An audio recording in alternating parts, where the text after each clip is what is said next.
दिल्ली में प्रोग्राम को लेकर अड़े मौलाना तौक़ीर रज़ा। दिल्ली पुलिस ने प्रोग्राम की इजाज़त नहीं दी है।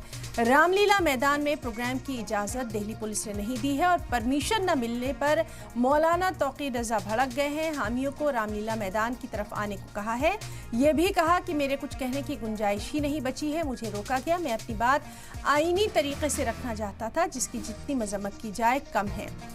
तौक़ीर रज़ा ने यह भी कहा कि मुझे दुख इस बात का है कि मैं अमन का पैगाम लेकर जाना चाहता था, लेकिन मुझे जाने नहीं दिया गया।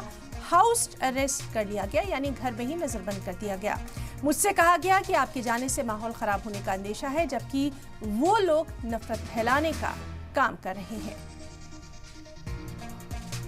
तो दिल्ली में प्रोग्राम को लेकर मौलाना तौक़ीर रज़ा, दिल्ली पुलिस ने इस प्रोग्राम की इजाज़त नहीं दी है। रामलीला मैदान में इस प्रोग्राम को उन्हें करना था और परसों से ही हम देख रहे थे कि किस तरह से वो प्रेस कॉन्फ्रेंस में रामलीला मैदान में जाने की इजाज़त की बात कर रहे थे, लेकिन ये भी उन्होंने कहा कि परमिशन ना मिलने पर पुलिस जहाँ रोकेगी हम वहाँ पर रुक जाएंगे। साथ ही उन्होंने अपने हामियों को रामलीला मैदान आने को कहा है। मौलाना तौक़ीर रज़ा ने यह भी कहा कि मेरे कुछ कहने की गुंजाइश नहीं बची, मुझे रोका गया। मैं अपनी बात आईनी तरीके से रखना चाहता था, इसकी जितनी मजम्मत की जाए कम है। मुझे दुख इस बात का है कि मैं अमन का पैगाम लेकर जाना चाहता था, लेकिन मुझे जाने नहीं दिया गया। घर में ही नज़रबंद कर दिया गया। कहा गया कि आपके जाने से माहौल ख़राब होने का अंदेशा है, जबकि वो लोग नफरत फैलाने का काम कर रहे हैं।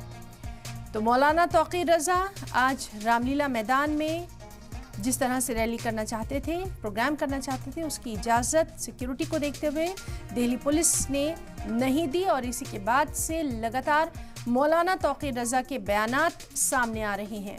हालांकि अपने हामियों से उन्होंने रामलीला मैदान की तरफ जाने के लिए कहा है, लेकिन ये भी हिदायत दे दी है कि पुलिस जहां रोकेगी वहां पर रुक जाएंगे। तो कई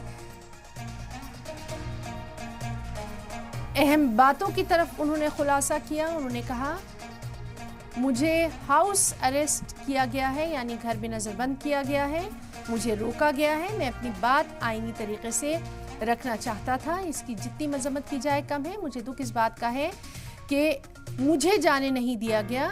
कहा गया कि आपकी जाने से माहौल ख़राब होने का अंदेशा है, जबकि वो लोग नफरत फैलाने का काम कर रहे हैं।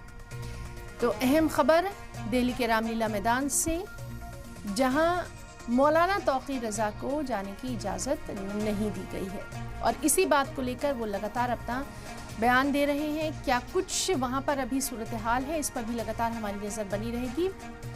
अहम खबर यही है कि मौलाना तौक़ीर रज़ा को रामलीला मैदान की तरफ जाने की इजाज़त नहीं दी गई है।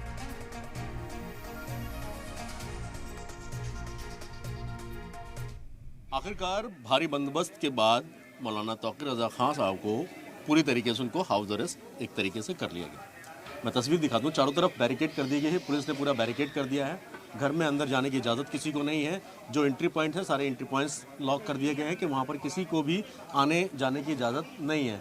हालांकि सैकड़ों की तादाद में जो समर्थक थे मौलाना तौक़ीर रज़ा के, वो यहाँ पहुँचे थे और इस बात को लेकर निकले थे। कुछ देर पहले मौलाना जब यहाँ से बाहर निकले, रामलीला मैदान जाने के लिए कहा गया, तो पुलिस ने उनको यहाँ पर रोक दिया और उसके बाद घर के अंदर कर दिया। यहाँ पर कुछ लोग हैं, एक बार उनसे बात कर लेते हैं, क्योंकि जिस तरीके से अभी यहाँ पर रोका गया, क्या कुछ कहना है। मुनीर इदरीसी साहब मेरे साथ मौजूद। मुनीर साहब, आप लोगों को आगे जाने नहीं दिया गया, क्या कुछ है? जी, जैसा कि हमारी आपसे सुबह बातचीत हुई, हमने कहा था कि हज़रत जो है रामलीला मैदान के लिए निकलेंगे और हज़रत अपने तयशुदा टाइम के हिसाब से, कार्यक्रम के हिसाब से निकले थे। लेकिन जैसा कि आपने देखा, यहाँ भारी पुलिस तैनात है और उसने जाने से रोका है। हम संविधान का पालन करने वाले हैं, नियमों का पालन करने वाले हैं। हज़रत ने जो है इस यहाँ पर रुकने का फ़ैसला किया और अपने तमाम लोगों से अपील की कि जो लोग जिस रास्ते से जहाँ से आ रहे हैं वहीं पर रुक जाएं।